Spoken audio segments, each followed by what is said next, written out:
but hopefully she can join. Okay, so we are live. Awesome.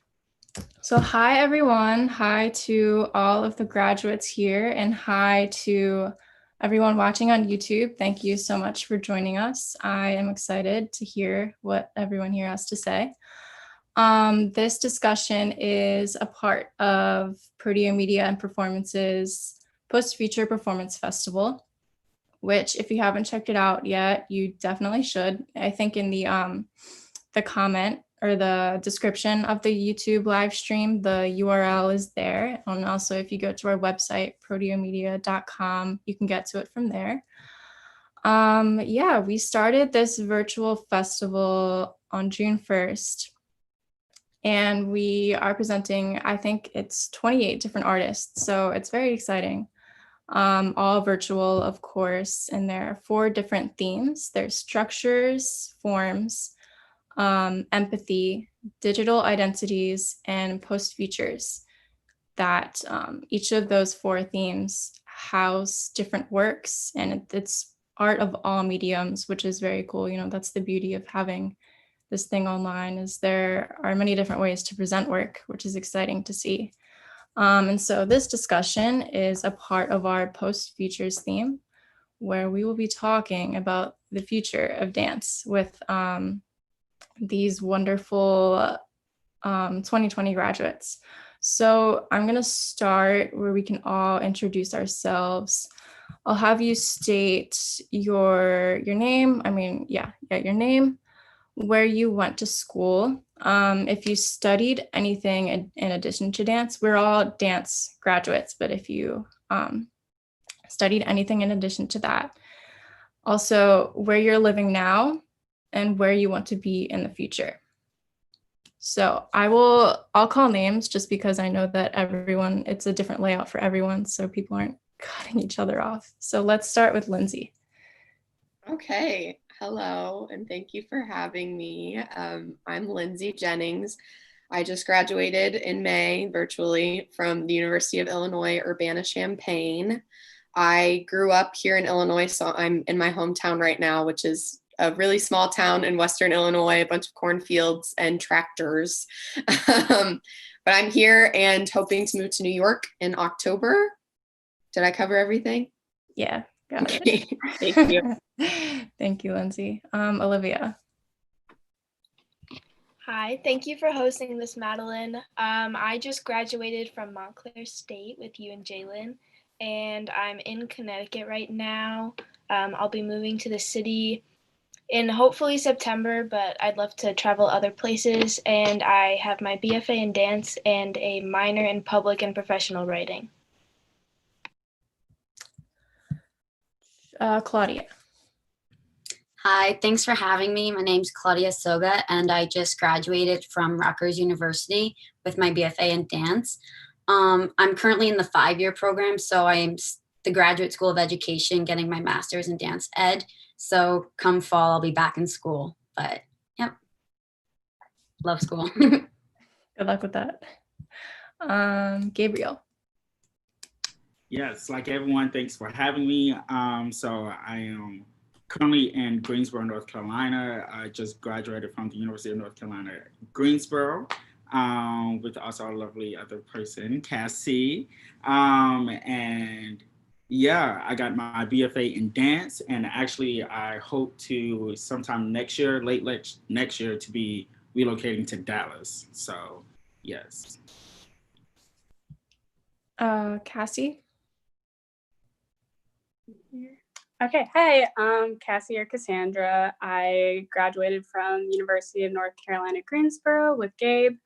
I studied dance as well as I had my BS in kinesiology, which is exercise science. I was planning to move to the city in August, but now it's looking more like October. I have a job out there, just waiting to open up. So yeah, but I'm currently in Raleigh. Cool. And Jeremy. Hello, everybody. Thank you for having me. So, as you know, I'm Jeremy Taylor. I went to University of Illinois with Lindsay.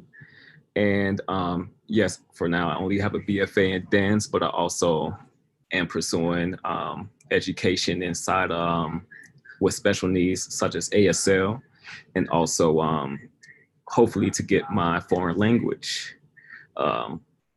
degree pretty soon in French. And other than that, right now, I'm going to be staying in Illinois in terms of work because I will be traveling a lot once everything opens up. So that is me for now. Awesome.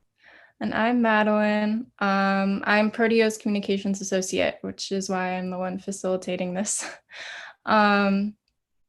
I just graduated from Montclair State University with Olivia and hopefully Jalen, who will be joining us.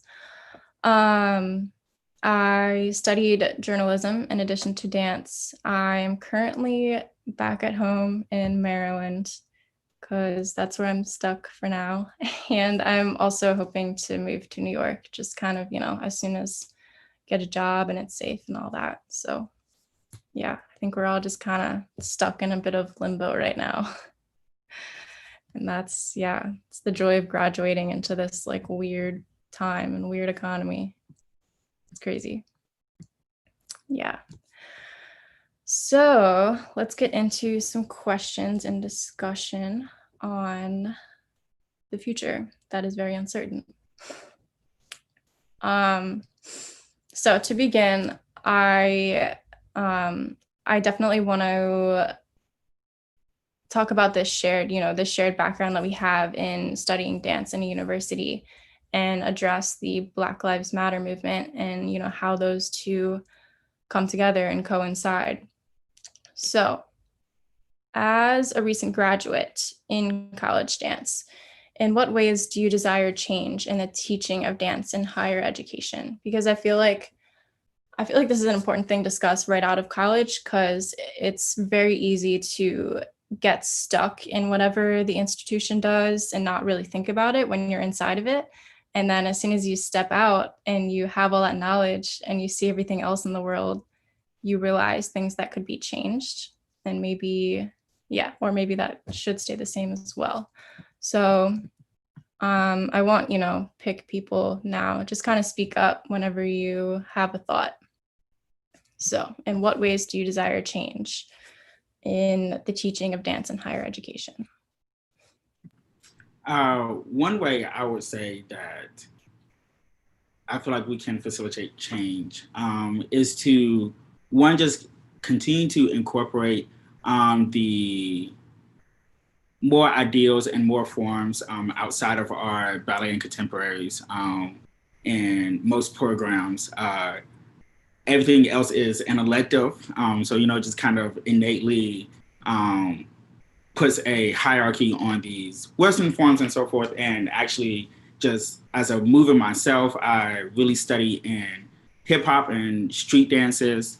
And I've also, thankfully to our lovely faculty who most of our contemporary professors has some kind of background in African diasporic movement, or that is rooted in their research. I've also had the ability to fall in love with integrating and intersecting contemporary with African tradition dance, but also African diaspora, so such as Afrobeats, and the roots of what hip hop has stemmed off from, and voguing and all that kind of things have made its way into my movement vocabulary, and just being able to feel like I wish there was more I could explore with that in my university setting, and feel that as much as it is important to, study ballet and study, our lovely greats Martha and Taylor and Cunningham and all of those very important people, but I feel like there's also a lot of people who, in putting higher value on those, end up getting erased from the canon. Especially also when we talk in terms of our dance history courses, there's a lot more we can add into the understanding of what dance history is, especially when it comes to incorporating Black bodies and Black narratives into the conversation. So I'll just say that, yeah. Absolutely. I'll piggyback off of, go ahead, how are you? Going off of what Gabriel said, I agree. our college this past semester was the first time they offered a course in the history of Black dance, but it was separate from dance history. And as you guys, I'm sure know, we don't have a lot of time to begin with to fit in other courses. And I hope that colleges can start to make it a huge part of our dance history courses as well. I think that they can take out some of the other people that we learned about. I'm not totally sure that we need all of that. And I think it's so important to incorporate Black dance history and the roots of dance and being more accurate and articulate about that. And also going off of what Gabriel said, I think that having ballet as the first step in a college audition is an issue. And I think that initially, actually, when Madeline and I auditioned for Montclair, modern was the first thing we did. And I think it would be even better to actually have the solo go first to really allow the dancers to show what they've trained in and their background and where they come from, rather than having ballet right off the bat. You know, it's a privilege to be able to learn that, and a lot of people haven't had that. And putting that right there in the front, it cuts a lot of people off who maybe are incredible artists, but you don't get a chance to see it. Yeah, that's just a few things.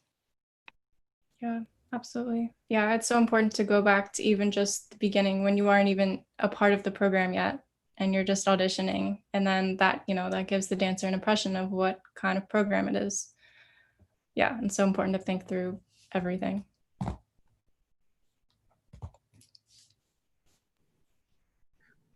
So I'm going to piggy off Gabriel and Olivia. So a little bit of my background. So I'm a street-based dancer who started dancing 4 years ago. And a lot of my emphasis is from hip hop, house, etc., all these street different dance styles. But when I got to college, that was my first introduction of what the definition of dance really was. So with me not being able to grow up and have access to these different dance studios or these different platforms for teaching, I was a completely blank slate. And one thing that I really learned to appreciate was learning the history and the foundation of what dances were. Because for me, I thought hip hop was just moving around and bouncing to the music. But, you know, I just so happened to reach out and get in contact with people like Rennie Harris, working with him, or even working with people who dance with Rennie Harris, or working with somebody who I know named Kamal Nance. He's a very well-known and I hold him at high esteem because he's very knowledgeable in dance forms of the African diaspora. It wasn't just me just learning the dance, but also learning the histories behind where things come from and how they influence culture, not only just Black culture, but dance culture as well. So because I was able to pull these different things and combine it with all the modern and contemporary ballet training that I was getting with the university, I was able to build a very well-rounded scope of dance, but also make my dancing more versatile as well. So I think it's really important to not only share the history of where dances come from, but also to have just an understanding of where things are coming from as well.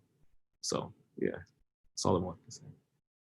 Yeah, I think, yeah, what you said about, you know, incorporating the education of culture is so important too, because that can get lost, especially with there being a separation of Western dance history and history of Black dance.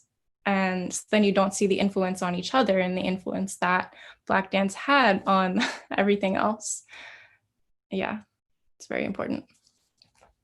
I like this idea that you're offering, Jeremy, about being more aware about the culture. And it seems like this is kind of a through line for what everyone is saying, that there's more of an emphasis put on Western forms, and not even in just like what you were saying, Olivia, about how at auditions, like we do ballet first, like that's just the norm.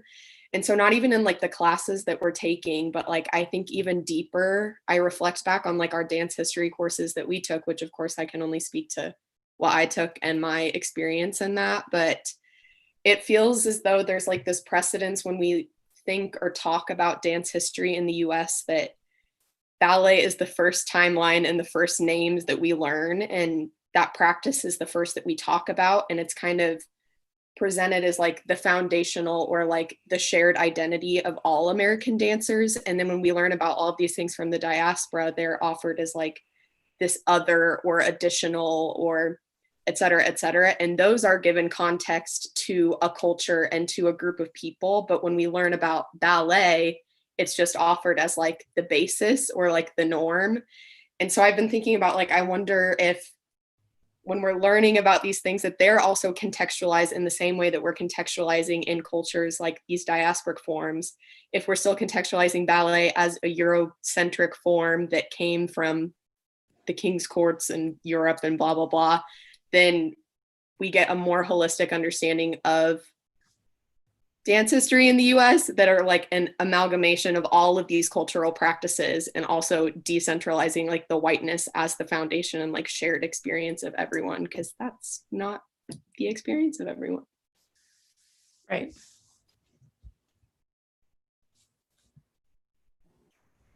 To continue all the conversations, something you said as well that you'd like to continue in the education program.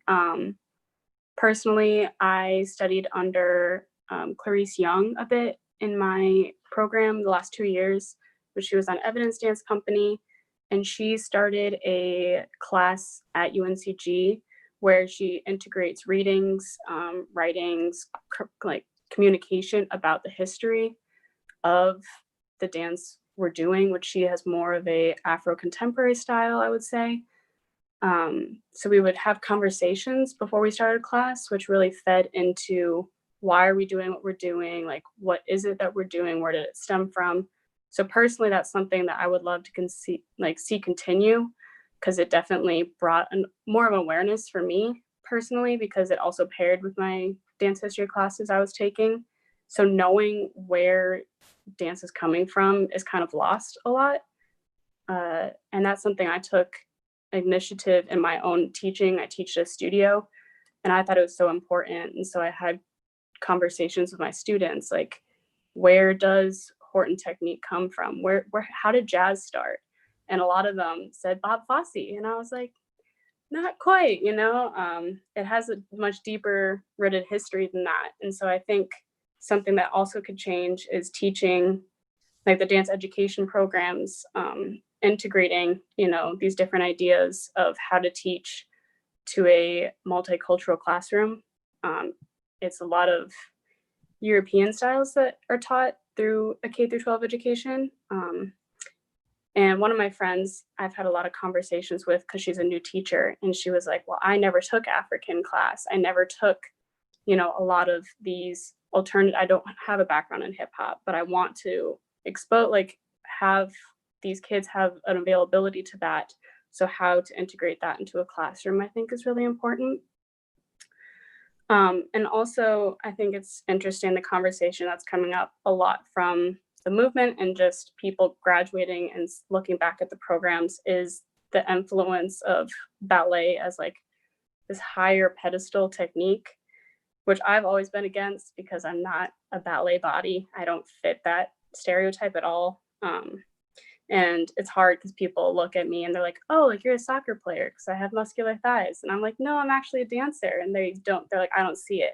And I think that's a huge issue, that we put this style on a pedestal that, you have to be skinny, you have to have a certain body type to dance, when, I'm in a hip hop class or African or any other style, really. It's more of a community feeling that you get, which I think is more important, because you feel happy dancing, and that's where it started from. African is not a competition, it's a community dancing together. And so that's something that I would like to see integrated into other techniques as well. I also want to say, I think something that, in addition to valuing what is at the front of our day, like ballet, and then we have our technique class, like thinking about who our guest artists are and who we're bringing in and what companies do we value. And then I think sometimes from, this guest artist, we hold them sometimes to, this is where you got to be, this is where you want to get. But then there's also so many freelance artists that, are just as important, that, we don't get exposure to. And a lot of times those are like the first companies we'll get into when we leave school. So I think the exposure of having different guest artists from different backgrounds too can influence change in the higher education as well. Yeah, that is a big one that I feel like is often overlooked and we don't think about as much. And bringing in guest artists to like set pieces and how that is approached can say a lot. I like at the university level, you're always expected, you're gonna do like Martha Graham, Paul Taylor. That's gonna be like your repertory, which like obviously is great, and you're taught the technique in class, and it's important. But I feel like especially for pieces, getting the exposure of working with other artists and giving the artist that exposure and lifting them up and giving them that experience of just setting a piece and getting to work with these dancers who are more than willing. You have the rehearsal time, the space, you don't have to worry about that. So it's just giving the artist an opportunity as well as giving the students an opportunity to work with them. And I think that's something that should definitely be implemented because it helps everyone. And I like Cassie, your how you're talking about integrating joy and just less of a competition, and how can we approach that with other styles, and how can we bring that into the styles that are already taught? Because it's so easy to get in that competitive mindset, but we can learn a lot from the origins of dance and why and how it all started. So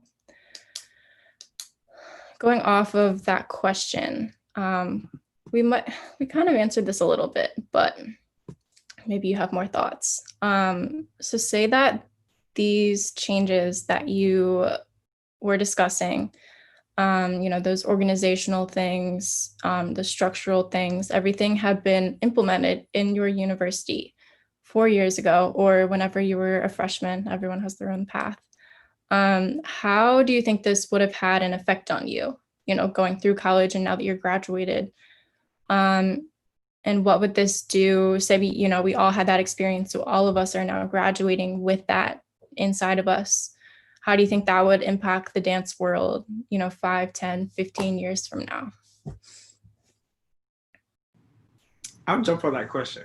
I feel that just as someone who my relationship to dance is forever changing, I felt like I would have been a little more okay in my body when it comes to dance, and okay in understanding the idea that there's just some things like trying to put onto my body and asking my body to do, it doesn't feel right. It's not something like we rolling on the floor and dive rolling is something that, I am jumping, out of bed to do. But to catch a house step, to feel, the African drums playing, like all of these things, like if these changes would have been implemented like at the start of my program or introduction into the program, it would have, I think, further catapulted like me understanding myself and my movement quality as an artist, and understanding and feeling a little more comfortable in my body, and like how with this information and with this comfortability, now I can focus less about the technique and like doing things right, and more about, okay, so with this information, how can this translate into works or topics that I want to talk about? The pieces that I put together, like my choreography would shift instead of just always trying to figure out just the simple things of class. Like, those certain steps of contemporary class where I'm just like, I'm never going to be able to do that. My body is not built for that. It doesn't sit well in that movement. I'll give it a try, but it's not me. It's not me, and it's not something that I'm really interested in doing. I'll learn about it, but it's not where I'm trying to like really move myself forward as far as an artist. So I think it would definitely like shift my relationship to dance and thinking more about, okay, knowing that this is a possibility and knowing that these things can be done, now we can move forward more about the artistry and less about the technique and looking like a cookie cutter in a way. So yeah. Yeah. The programs you can be molded, and you're handed so many different things, and it's like, you have to do this, you have to do this, you have to look like this. And it's like some freedom is taken away from you. And it's like, am I not in college to do what I want to do? Yeah.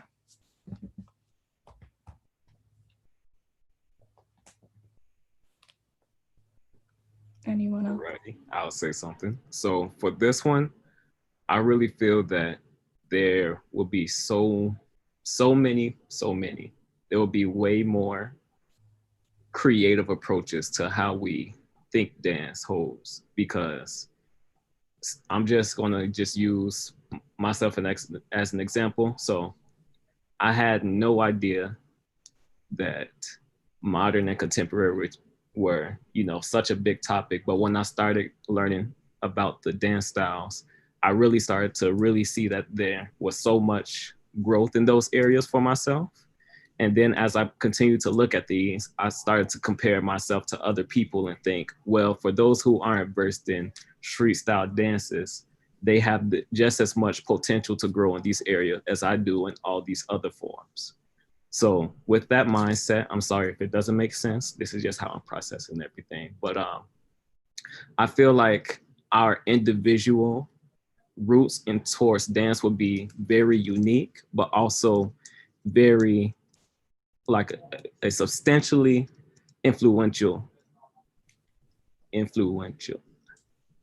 trying to get my thoughts together. I have these conversations a lot, but sometimes, It's all good. The words.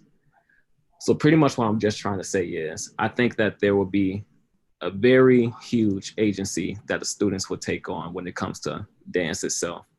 Not only do you pay attention to what you're interested in, but as all the things come your way when you're learning these different methods, these different techniques in school, you begin to take these little nuggets, these golden nuggets that you find in school, and turn it into something uniquely that's yours. Whether that means you create your own piece that shows something different that you want to make, or you take something that's influenced you, but shape it into a different perspective that not many people have seen it in before. And I'm stop right there. Yes, accessibility and agency. That's what we want. Got you.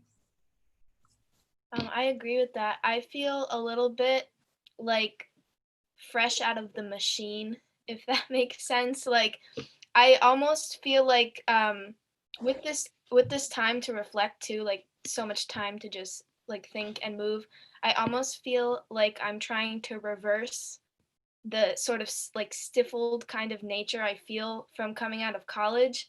Like, I feel like most people go into college with this sort of like raw potential, and it's molded in such a specific way that we sort of lose, at least I can speak from like my experience. I feel like I lose the individuality and the attack that I had, because everything was so focused on placement. Even in modern styles, in my college experience, everything was so focused on being correct and looking a certain way that I feel like if it hadn't been that way, as much as I appreciate the base that's given me in certain aspects, I feel like I would feel further along in my artistry now.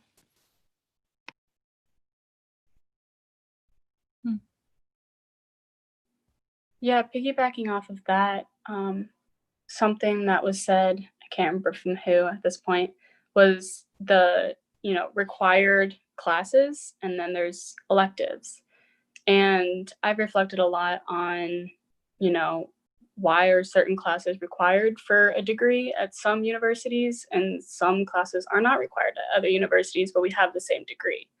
So someone with a BFA from a different state might have different classes that were required to take of them. than someone else. And being a double major myself, it's not the same in other degrees. So for like my kinesiology degree, there's certain classes that are required worldwide. And so it's made me reflect on, you know, why are certain classes required at certain universities? Like I know my sister is also a dancer at the University of Utah, and they're required to take 4 years of health, nutrition, and training classes. And we only had to take a dance anatomy class. That was the basis. So, you know, it's just interesting to see that. And I think it would be interesting to have, you know, here is all of the classes that you are offered, and just making more wider accessibility to people to create their own path. Like there's certain classes, certain hours required, but you get to decide more of what you want to be there for and what classes you want to take. Would be an interesting route, I think.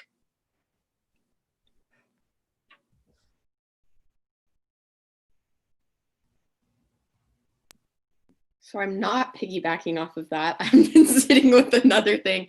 Cassie, I've been thinking a lot about what you were saying about like how fundamentally this can be implemented like pedagogically, like in the classroom. Like, and I've been thinking about that as well. I think me and Jeremy we have some really awesome faculty that we got to study with. And there were some people in the classroom that were really challenging the way that pedagogy is working. And I'm thinking fundamentally of like these classes that are coming from the diaspora, where it's a more community and collective based way of learning instead of the individual that we see in like ballet or very traditional modern classes, etc.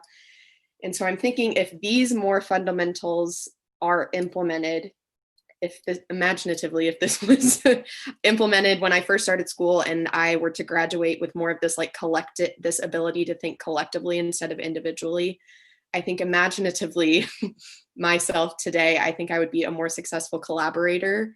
And I think I would be able to share resources and share ownership more effectively than I can now, because I know that's just a supremacist habit that's embedded in me in the way that I think about teaching and about administration and about dancing and et cetera, et cetera. Yeah, that's something that I was thinking about as well, actually. And just how does the integration of these other things allow us to grow just as individuals at like in every aspect, and just allows us to have a broader perspective of everything and how we can appreciate others and their backgrounds, where they come from, what they believe in. It just, it goes so much farther than even just education and what you're taught. It just helps you grow as a person.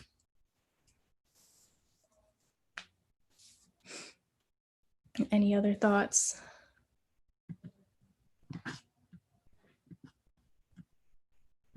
Okay. So my next question is, staying with current times and kind of discussing the coronavirus and how that is having an effect on dance. So I want to talk about how the arts are mainly concentrated in cities, as we know, because it's kind of just how it happens. It's where the theaters are, so it's where the artists will gravitate so that their work can be presented for the, majority.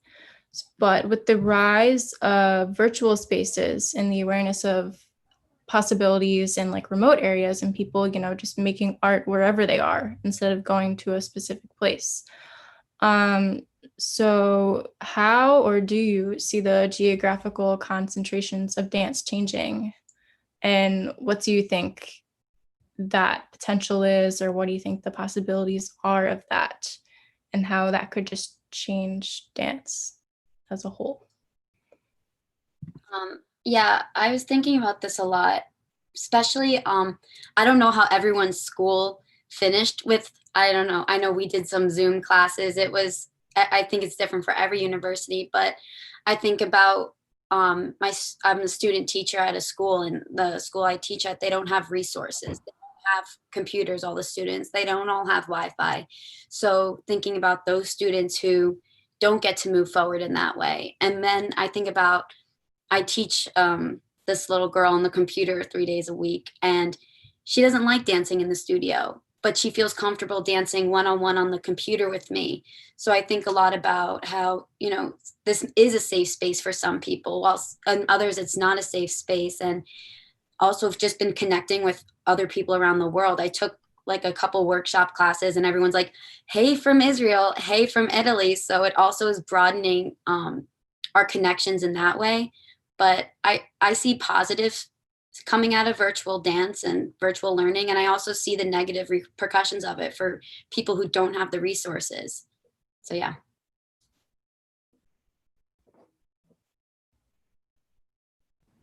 To kind of like jump off of what Claudia was saying, because it's actually really funny. I was just talking to a friend about the idea of having arts more accessible to POCs, especially like in the K through 12 setting and so forth. And one thing that just kept coming up in my mind is like this idea of access. And it really, I think now is like showing, as Claudia was saying, is like a double-edged sword of like, yes, it gives access for people to take classes from everyone, people we never like would have had the chance to get to New York or so forth and whatnot. But then it's also this idea of, is really showing that there is a disproportionate access to younger people and people in more rural areas or people of lower income, and is somehow still in a way perpetuating, in a long shot, it may feel like a reach, but like perpetuating this idea that art is still somewhat of a elitist idea in a way. And it's like, so now in this idea of it being really accessible via, you know, Zoom and like the interwebs, but then now it still continues to show that even in becoming more accessible, we're still not even accessible. And how we go about that is a long conversation that is nuanced and intersected with politics, and we're not going to go there today. But I am here for it though. Yeah, and yeah, it just really leaves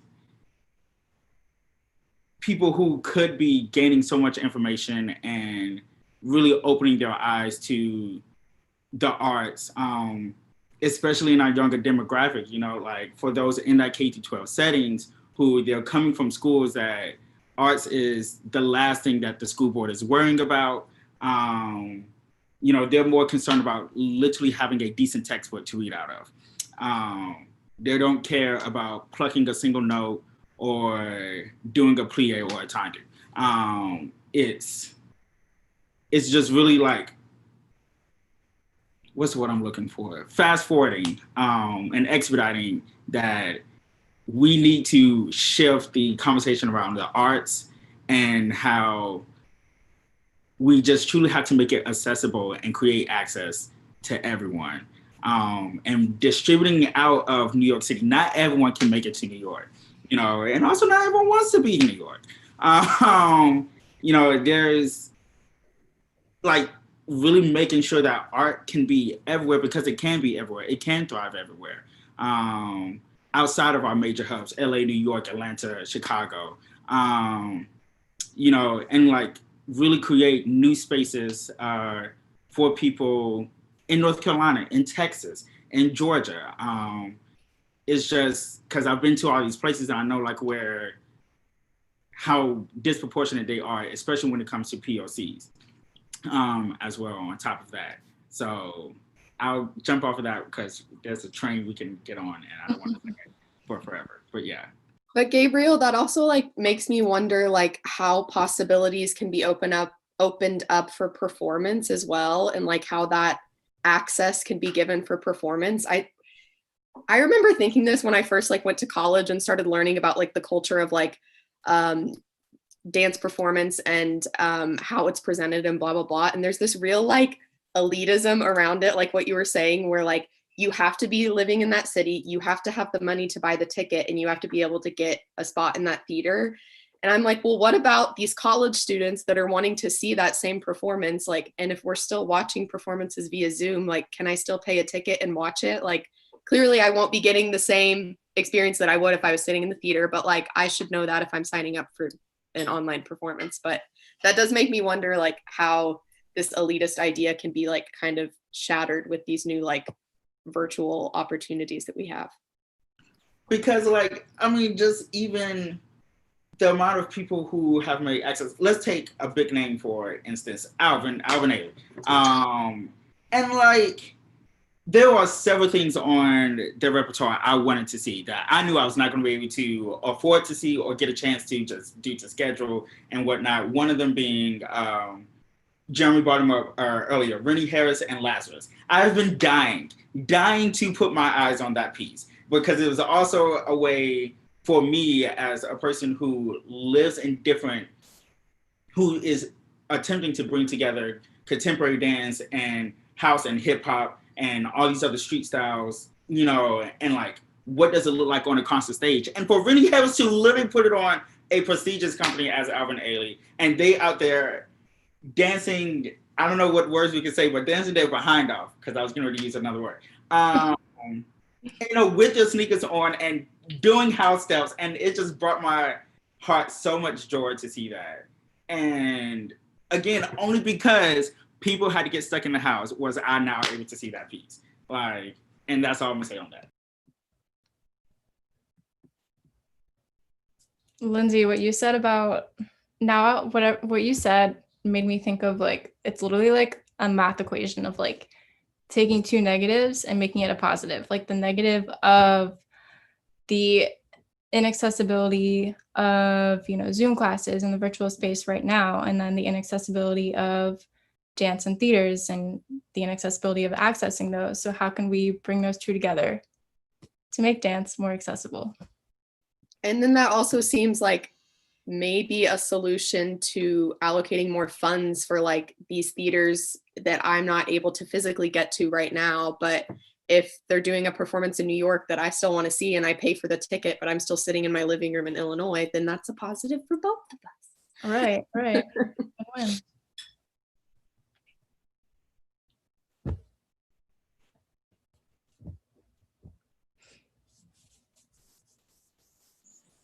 One of the conversations that was brought up was how, you know, these dance opportunities are only really said to be in these major cities. And I've been struggling with that a lot, because I'm like, when can I get to New York? Like, when is it going to open? I want to dance. I want to have these opportunities. And a lot of people are like, well, why won't you make them for yourself here? And although that's accessible and I can do that, I'm a performance dancer. I like to perform for other people.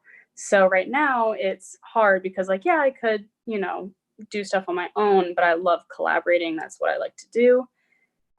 So it is interesting to me. I've been struggling with this the past year because I've been looking at companies and just ways to get started as a professional dancer. And there's not really auditions anymore. It's like, who you know, take class. And I'm like, well, I can't afford to take $20 classes when I moved to New York and paying thousands of dollars for rent. So that's something that I think as a whole, we could be more accessible to, is just information about these smaller companies, these new artists, ways to really support each other. I've seen a lot of support through this COVID experience. Personally, I've really hated it. I'm living with 4 other people in a small apartment, so I have to like text them all and be like, hey, I'm doing a 30-minute bar class, like feel free to cook around me, you know. It's just not the same experience. So I'm like worried, I'm like, I'm going to detrain, but it has brought good ways of thinking a lot, reflecting, writing, watching, like Gabe said. And something else that I've been thinking about is the whole aspect of, I was working throughout college, so I've been able to get unemployment. But a lot of artists that didn't have steady jobs are not getting any funds right now, which is really hard to look at and understand, because freelance dancers, they don't have a paycheck to send to unemployment, and they're having to move home. And so, depopulation of these big cities will most likely happen because of COVID. So it'll be interesting to see, how little hubs start to pop up, which I would like to see. Yeah. Yeah. Community. I think something else that has sort of popped up with all of this, like virtual learning and virtual theater, is people saying that they can't get the same feeling from watching virtual theater, and they can't, as a performer, feel the crowd and stuff. And someone said to me the other day, they're like, well, we're just gonna have to learn how to, like, and maybe that seems like kind of not the best right now, but like with bringing in accessibility and figuring out how to redistribute funds to artists to allow freelancers more freedom and everything, like we're gonna have to learn how to find that connection virtually somehow, and I don't know how. I think that's going to be a learning process, and I think that especially because the arts are not probably going to open up for a while, that's something that we're going to have to, I don't know, navigate and figure out through this time. Mm-hmm.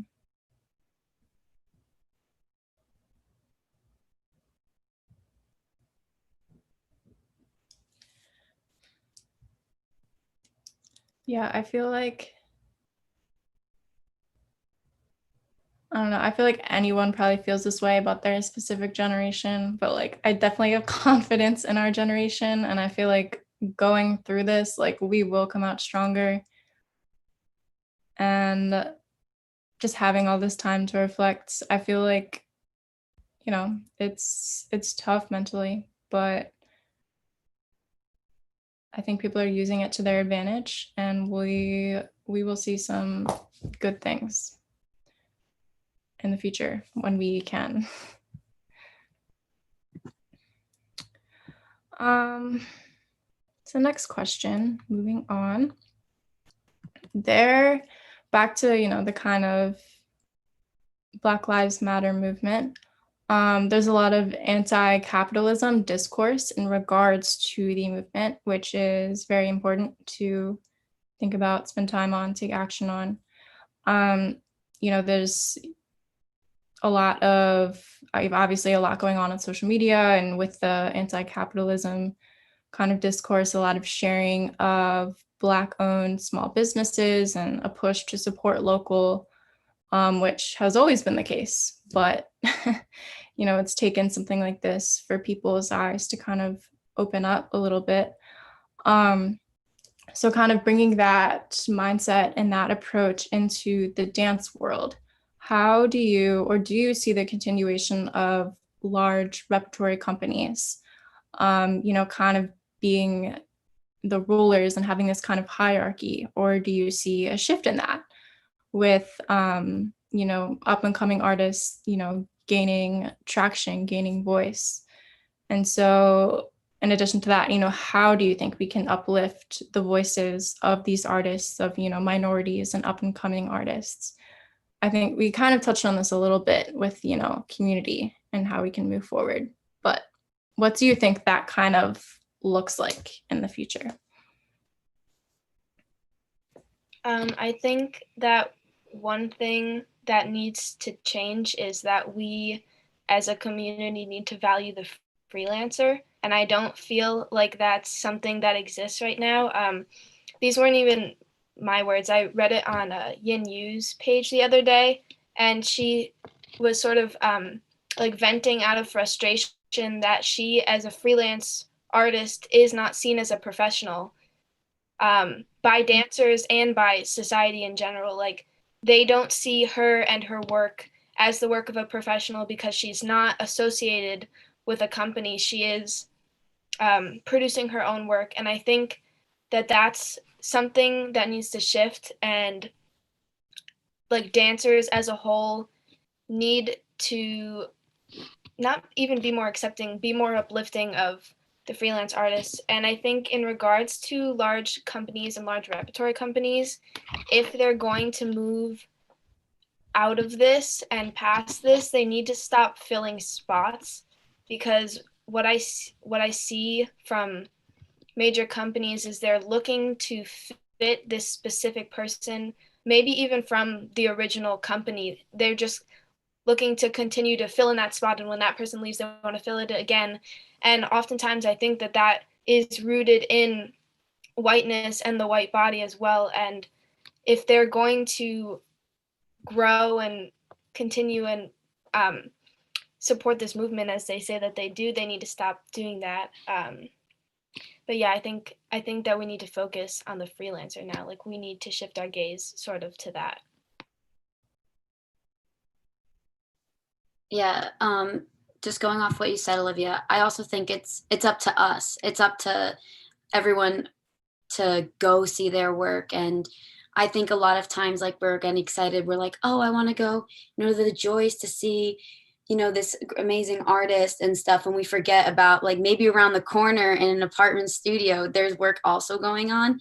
And that's sometimes work we're never going to see if, like, we don't advocate for that. And, we don't share that work. And, also during this time with the coronavirus, in addition to everything, like, all of us just stopped. Like, school stopped, dance stopped, and it was like, all right, let me build this up and get back out there. And I don't know about anybody else, but, like, I'm, like, ready to work. Like, I got great ideas and, like, move forward. And, like, we all got to come together and get that work out there, like, through social media. Like, it's just, while social media can be a place that's not so great, it's also a great place to, like, get your name out there, spread the word, and just, like, we have to support each other. And I think moving forward, in order to get, freelance the credit they deserve, it's up to us. So. Yeah, because I think exactly what you said, Claudia, like that idea of, and even what you're saying, Olivia, like the supporting the freelancer and supporting each other, and this idea of, like, collective or, like, communal care is an anti-capitalistic idea. And so there's, like, something deep inside me that's like, no, but we must fight for resources, because that's what we've been told. And, like, just dismantling this idea that there is, like, this competition and, like, scarcity of power and funding and opportunity, et cetera, like, let's move past that. Because I think also with that, just adding to the conversation with dismantling the idea and, like, supporting the freelancer, even as freelancers, I think there's something in part of ourselves that we don't feel like we've made it, or we don't have that professional title to add to ourselves until we get that commission from a larger company, or until we get that Princess Grace Award, or until we get that Joyce residency, and all those kind of things, like institutions that we have held in high regard, as we should, because they've given platform to great art that we've been able to see and that's been able to live on in history. But it's not until we really start understanding that professional is not I think we associate professionalism, or the idea of being a professional, with achievement and awards and recognitions and your resume being this long, that's when we're like professional. But even just referring to ourselves as professionals, is this, it's also idea of, like, changing the language and the rhetoric around it. And that I have to even sometimes catch myself of, like, oh, I'm working on, like, becoming a professional artist, and all that kind of stuff. I'm like, no, I am a professional artist. I am creating work. And maybe for right now, most of my work may live in that studio apartment that I may need people to come in and see, And it's also just, again, placing value on, it's also shifting how we place value on what we place value on when it comes in terms of what is professional and who holds the title of professionalism. I think we also begin to give certain institutions the power to say, you will determine if I'm a professional or not. So please say yes. So yeah, that is what I just wanted to add it. I feel like what you're saying is like very much a correlation to what you were saying earlier about education in college, and how instead of being able to explore yourself in your own artistry, you're taught all these specific things, and that restricts you, and you're made to believe that you need to learn these things. And once you have that, once you get that contract to those modern companies that you were learning in school, then you're that professional dancer. But maybe if you were allowed exploration within college and you found yourself as an artist and all, then once you're out and you're presenting work in a studio apartment, you would feel like you are a professional dancer and you would be confident in that. But because it's already ingrained in you that that has to look a certain way, then once we get out there, we still think like that. It's interesting.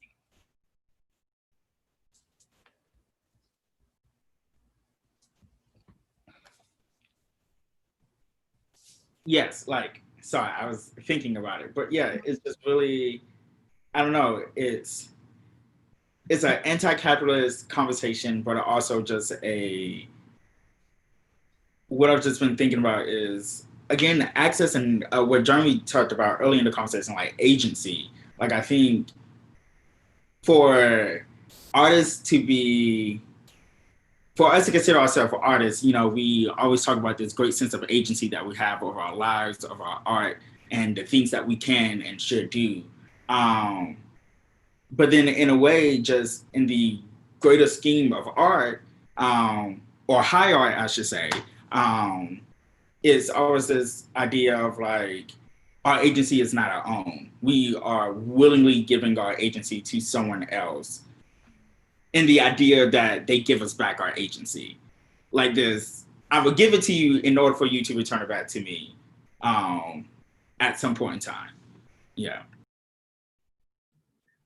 And just to go off what Gabe was saying, I think it's also in the way that we communicate with people as well. Because one thing that was held in high regard when I was going through U of I with Lindsay was how we perceive ourselves, but also how other people perceive us as well in conversation.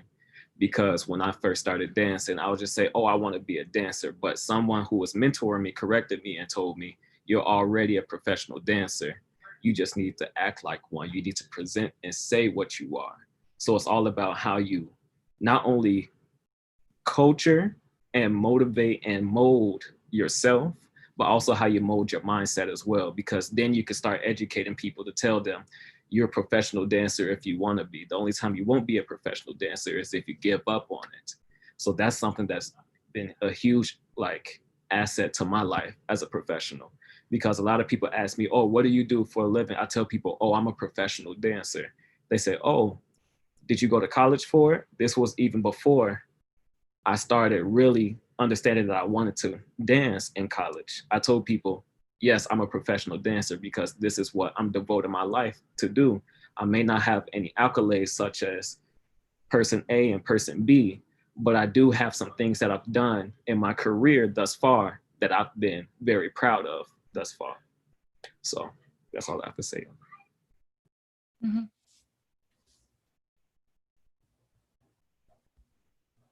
Yeah, it's like destroying these capitalistic views so that you have agency.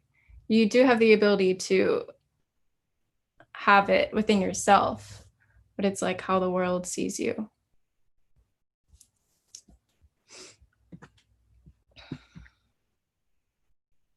It's a lot to think about. Sorry. No, go ahead.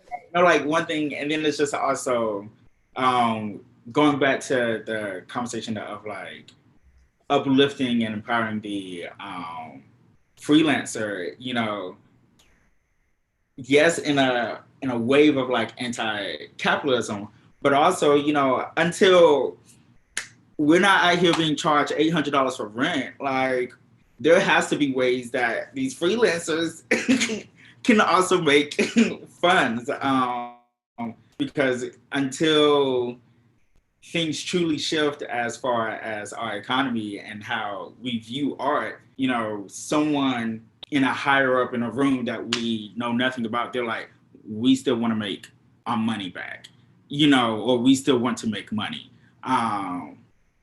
So I'm gonna go with, you know, something that's been around 50 years, you know, and that has, you know, national endowments of the arts and these large grants coming into it. You know, also known as our beautiful modern companies that sit all the way up, you know, to 115th Street in New York. And that has all these large, beautiful spaces and all these other kind of things that we as artists, you know, is like great to have, but until that is no longer our pedestal as freelancers, you know, because I kind of pretty much see myself as a freelance artist. Like, I don't really see myself much as a performer.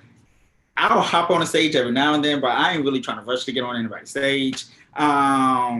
You know, I'm more of like a behind the scenes. I love choreography. I love putting together things. So a lot of that is going to hang in the realm of freelancing.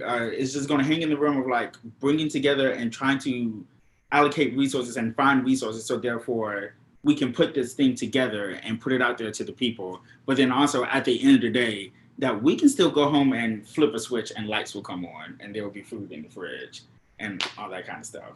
Because I speak from personal experiences. Got it. Okay.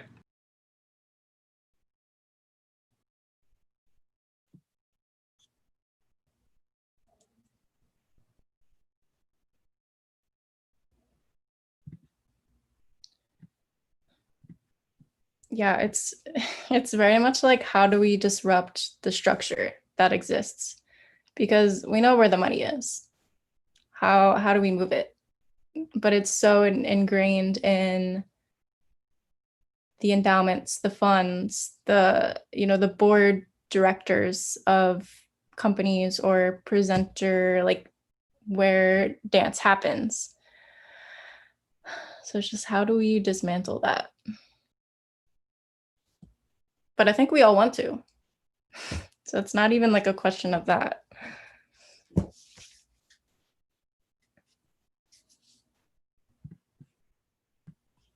So that actually brings me into the next question. In regards to all of that, everything we have discussed around change and everything we've imagined for this future that we imagine that is forward thinking, what do you think needs to be the first step in making change that you wish to see?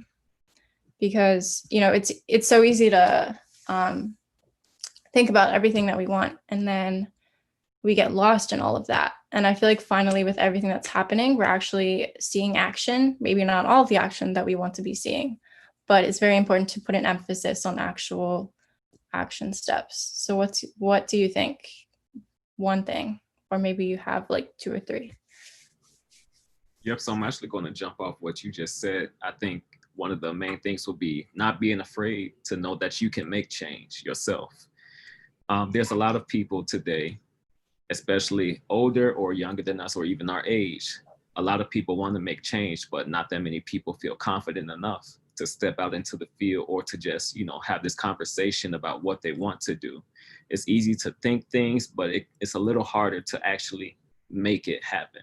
So I think the more comfortable you get with advocating for change, whether that be with people in your community, with the organization you're with, or even just, you know, going to whatever events that's going around in your area or, you know, in other states as well, you know, just being able to actively advocate for change in whatever way you see fit will be a very good benefit for, you know, not only just yourself, but the field itself, because change starts with you and you can change the world if you try. Absolutely. And I think that we need to continue to lift up each other's voices, find a community, make a community if you don't have one, lift up your own voice and just support those around you, and they'll support you in return. And then I think that it's going to take a while, but I feel like our generation and even just those of us that just graduated college can be the ones to do that if we really put our all into it.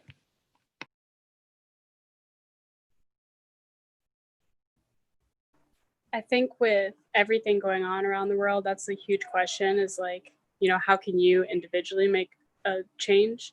And it's something I've definitely questioned for myself. And I think part of that is I've actually reached out to upper level people and just been like, you know, you don't know who I am. This is who I am. Let's have a conversation. I have ideas for you to make change. And I think just having opportunities and having more people not afraid to communicate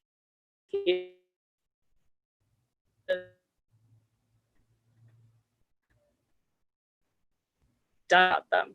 So even if I didn't get a response, it still is a good first step to say like, this is an idea I have, I want it to happen, and just reaching out to people and seeing if you can make it happen. Yeah, reaching out is a big thing right now. You know, we're all so isolated and it's easy for that to affect you mentally. So creating community in this time is especially important. We're all in it together.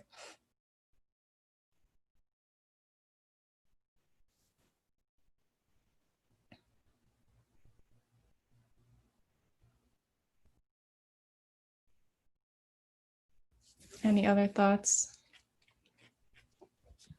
I think one of the first steps is that these people that are in power and the ones that are holding all of the funding, I hope that they can listen to us, not just us. Of course, I'm biased in that, but just listening to fresh ideas and opinions and perspectives, and just trying to wash out these outdated ones, or at least reconsider the outdated ones and understand like how we can come to a more collective understanding of how to move forward. So put us in power.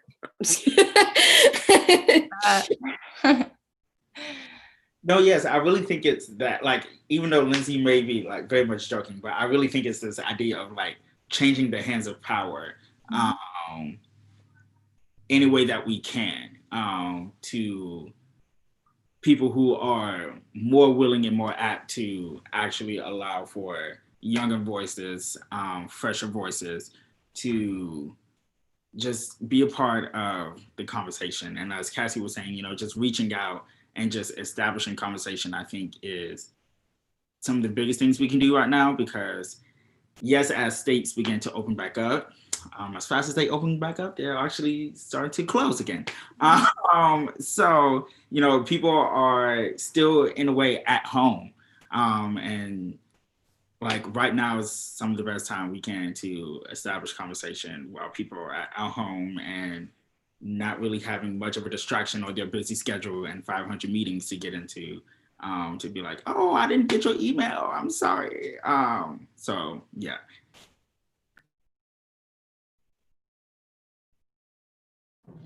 Yeah, just I think it's important to have ways to reach out to higher level people. Just like off topic, not even about dance, I tried reaching out to Instagram to talk about different ideas, and there's no way to reach the CEOs of Instagram. There's not even ways to voice options or opinions or ideas. And I think that's a huge concern because they're such big platforms. And like I tried emailing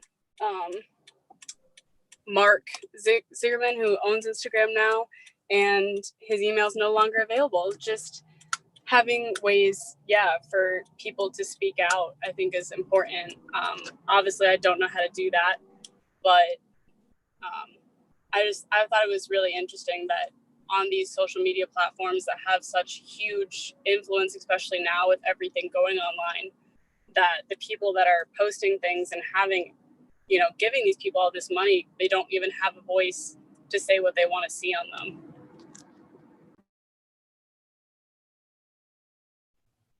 Yeah, it's like there's this threshold where once you reach a certain point of power, you think that other people are so below you that you don't even want them like reaching out to you. It's like, why? You're still a human. So yeah. And yeah, big emphasis on like switching the people in power, or just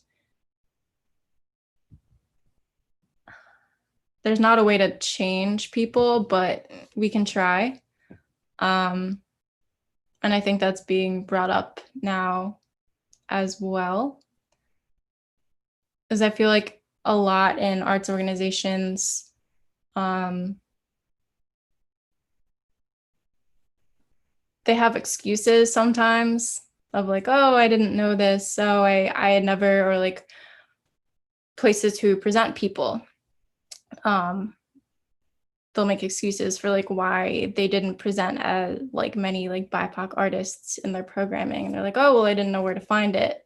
This isn't the case with all of them, but you know, sometimes that can be something that happens. They'll say, oh, I don't know how to find it. Oh, I don't know. I don't know. I'm just not like versed in that. It's like, okay, that's an issue, because again, that goes back to how Western dance is so like centric and thought of as a foundation. So they think that they're still, you know, presenting that. So it's like, oh, I'm still, you know, I'm presenting dance, but no, you're not actually representing it. Maybe you think you are, because that is what is taught at such a wide level, but it's not. Like, do better.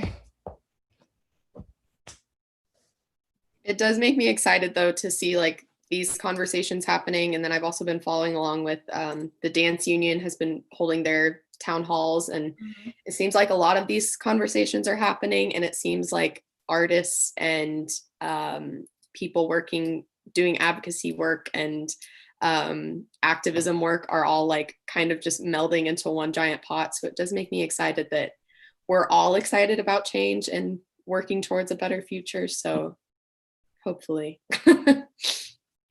Yeah, absolutely. I think this is like the most momentum anything has like gained to this degree with the change that we need.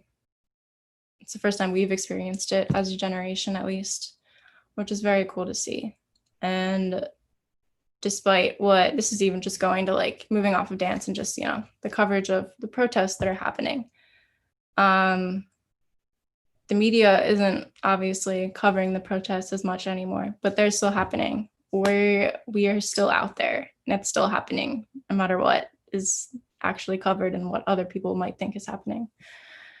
And that's the most important part. Whether people know you're out there or not, you're still doing it. You're still pushing for that change. And I think that's the difference with our generation is, you know, the actual care, the attention, the action. And I agree. It's good to see, but yeah.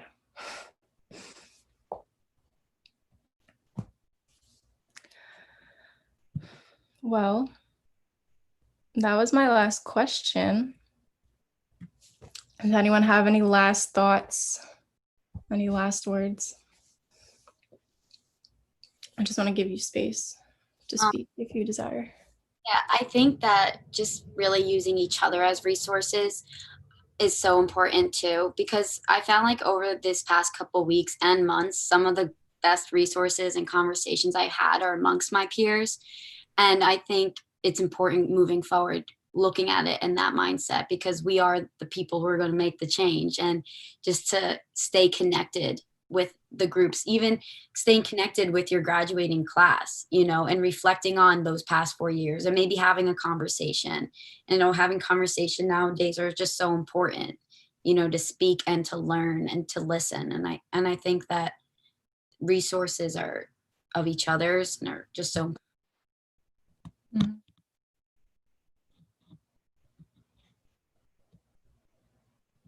Yeah, I feel like often like politically, when someone disagrees, you'll just like ignore it and you'll just like unfriend the person. move on, whatever. You're like hopeless. But yeah, I feel like there's a shift even in that of educating other people and just pushing, not just in the community that obviously, has the same views and agrees with you, but there's a push to educate in the other communities as well, which is very important. Yeah, big emphasis on community and the importance of that, because that's how you make change. Essentially, you can do the work on your own, but creating this mutual support structure allows you to move forward in a bigger sense. Yeah, and I think, yeah, I am hopeful for the future. And yeah, I really appreciate you guys sharing your ideas. I love them all. Thank you so much for your time. You all have wonderful thoughts, and it makes me happy. This conversation was like very uplifting and very exciting. So thank you all. Thank you for having us. Of course. Yeah. And thank you to Kathleen too for holding this festival. Yes, thank you. Thank you. Yes, and thank you to everyone watching on YouTube for tuning in. I hope you maybe learned something. But yeah, thank you all. Have a wonderful evening. We have a class at 7 p.m. with Johnny Cruz Mercer. So if you're free, check that out. There's information on our Instagram about it, on our website. We're on Instagram at Prodeo Media. So yeah, stay connected. We just talked about community, so come be a part of our community. Thank you guys. Yeah. You. Thank you. Bye.